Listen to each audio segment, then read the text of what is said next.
Assalamualaikum warahmatullahi wabarakatuh. Bismillahirrahmanirrahim. Alhamdulillahi rabbil alamin. Wassalatu wassalamu ala asrafil anbiya'i wal mursalin wa ala alihi wa ashabihi ajma'in. Amma ba'd. Jamaah kuliah subuh yang dimuliakan Allah Subhanahu wa ta'ala. Ada 6 kelompok manusia di bulan Ramadan. Dan kita ini termasuk kelompok yang mana? Menurut Syekh Dr. Abdul Aziz As-Sadan, Hafizahullah, menjelaskan dalam kitab beliau, yaitu kitab Mukhalafat Ramadan. Kata beliau, terkait dengan bulan Ramadan, maka manusia terbagi menjadi beberapa macam. Kelompok pertama, kelompok yang menunggu kedatangan bulan Ramadan ini dengan penuh kesabaran. Ia bertambah gembira dengan kedatangannya, hingga ia pun menyingsingkan lengan dan bersungguh-sungguh mengerjakan segala macam bentuk ibadah. Puasa, sholat, sedekahnya, ditambah zakatnya, dan amal ibadah yang lain. Dan ini merupakan kelompok atau golongan manusia yang terbaik. Ibnu Abbas radhiyallahu anhuma menceritakan, Nabi Shallallahu alaihi wasallam adalah orang yang paling dermawan. Namun beliau lebih dermawan lagi pada bulan Ramadan, ketika beliau selalu ditemui malaikat Jibril setiap pada bulan Ramadan. Kemudian Jibril menemui beliau hingga akhir bulan Ramadan. Nabi SAW membacakan Al-Quran kepada Jibril. Kemudian beliau, bila bertemu Jibril, beliau ini akan lebih dermawan lagi, seperti halnya angin yang bertiup. Diriwayatkan oleh Bukhari. Kemudian kelompok yang kedua adalah kelompok yang sejak bulan Ramadan datang sampai berlalu, keadaan mereka tetap saja seperti sebelum Ramadan.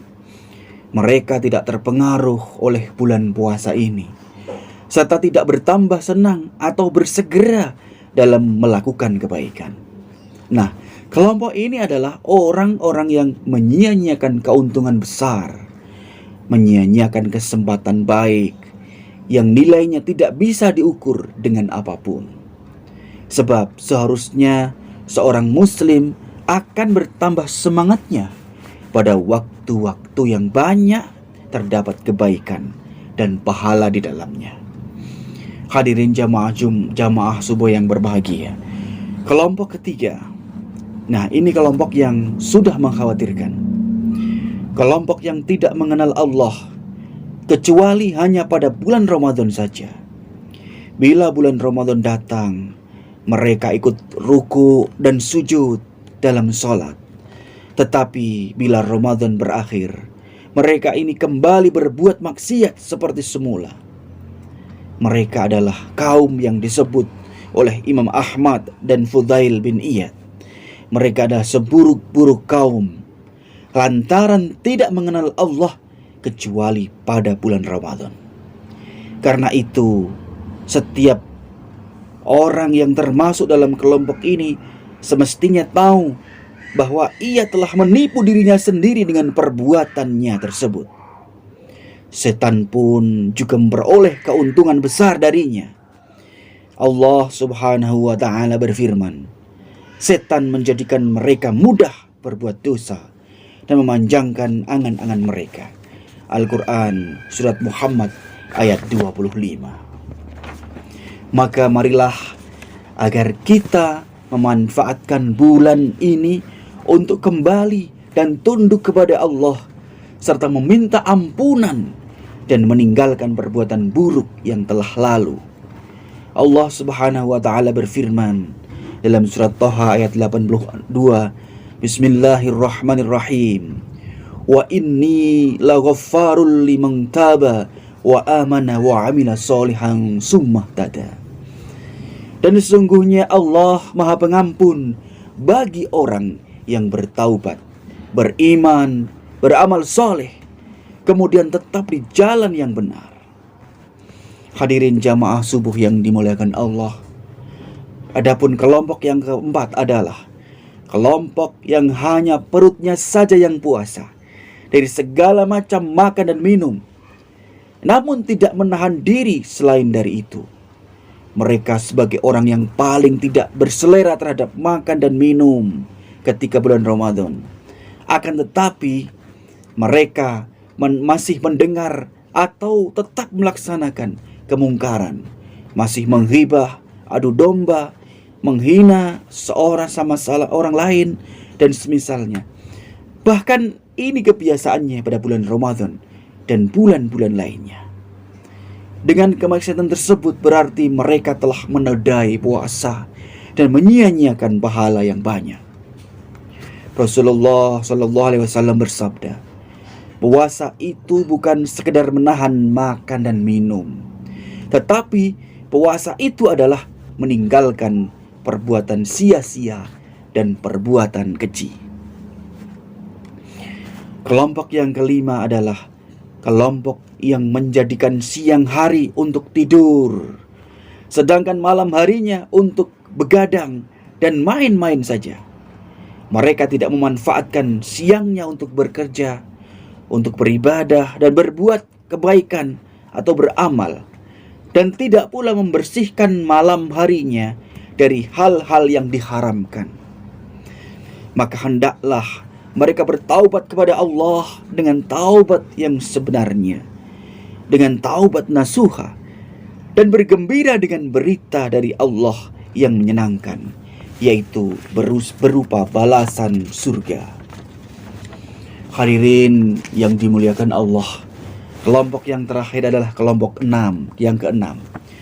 Kelompok yang tidak mengenal Allah pada bulan Ramadan dan tidak pula mengenal Allah pada bulan-bulan lainnya.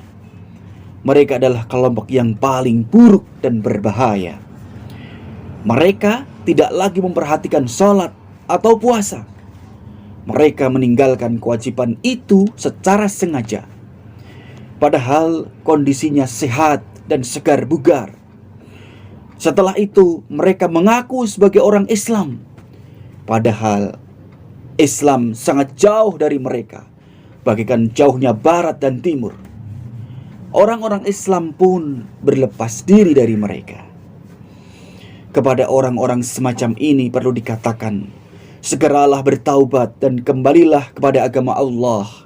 Lipatlah lembaran hitam hidup kalian.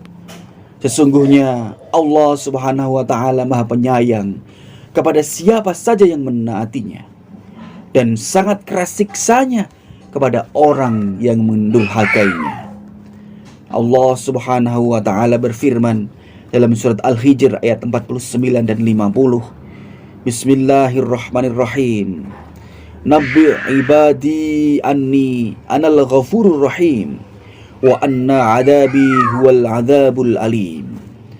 Kabarkanlah kepada hamba-hambaku bahwa sesungguhnya akulah yang maha pengampun lagi maha penyayang, dan bahwa sesungguhnya azabku adalah azab yang sangat pedih.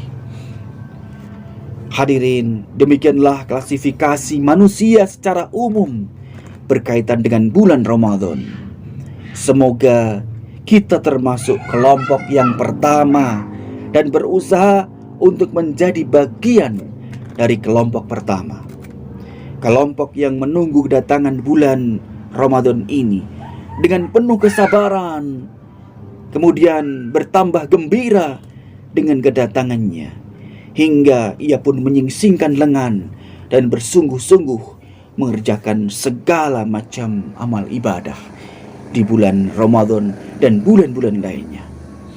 Semoga salawat dan salam Allah senantiasa tercurahkan kepada baginda Rasulullah Muhammad Sallallahu Alaihi Wasallam, kepada keluarga beliau dan kepada sahabat-sahabat beliau. Rabbana dzalamna anfusana wa illam taghfir lana wa tarhamna lanakunanna minal khasirin. Rabbana atina fid dunya hasanah wa fil akhirati hasanah wa qina adzabannar. Walhamdulillahi rabbil alamin. Mohon maaf. Wassalamualaikum warahmatullahi wabarakatuh.